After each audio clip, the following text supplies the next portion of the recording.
MCQ paper එක ඉවරයි. ඒක ලේසි වුණත් අමාරුණත් දැන් ඒක ගැන හිත ඉන්න එපා. අපිට තව ලකුණු 60ක් තියෙනවා පේපර් 2 එක. හරියට ප්ලෑන් කළොත් S එකක් C එකක් කරන්නත් C එකක් A එකක් කරන්නත් තාම chance එක තියෙනවා.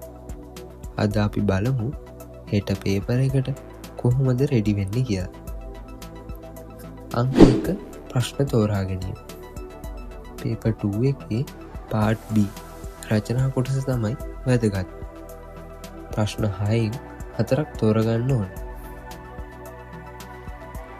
කියවීම් කාලය ලැබෙන විනාඩි 10 ඇතුළත ඔයා ලියන ප්‍රශ්න 4 අනිවාර්යයෙන්ම මාක් කරගන්න.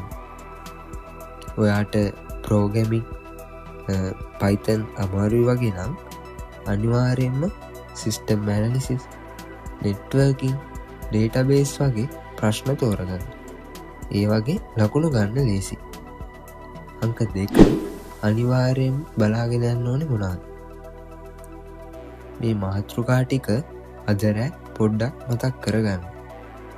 පළවෙනි එක networking. IP address, subnetting, OSI layers 7, ඒ වගේම network security ගැන පොඩ්ඩක් short note එකක් බලන්න. දෙවෙනි එක තමයි logic gate and boolean algebra. කාලෝ මැප් වලින් සුළු කරන එක, ඒ වගේම truth table හදින එක අනිවාර්යෙන් එනවා.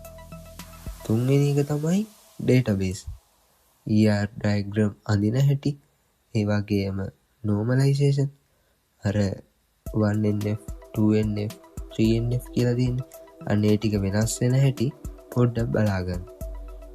SQL වල select, insert, update වගේ විධානයන් ටික පොඩ්ඩක් මතක් කරගන්න. හතරවෙනි එක තමයි Python.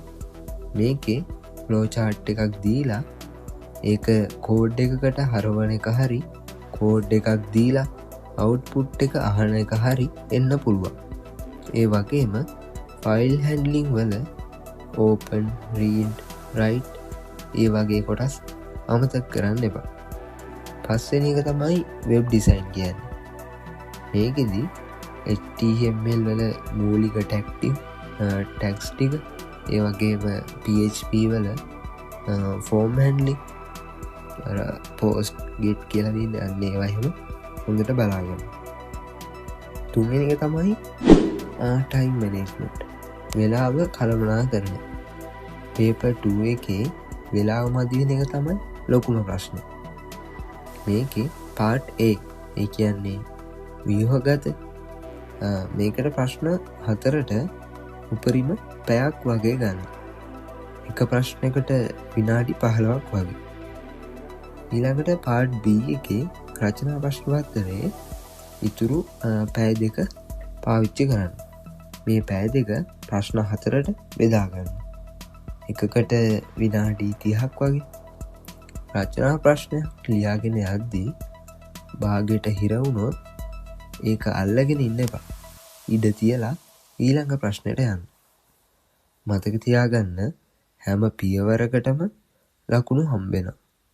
කෝඩ් එකක් සම්පූර්ණයෙන් වැරදුනත් හරියට ලියපු ලයින් 2කට හරි ලකුණු දෙනවා. ඒ නිසා පුළුවන් උපරිමයෙන් ලියන්න. හිස්තැන් තියන්න එපා. හෙට පේපර් එක සුපිරියටම ලියන්න.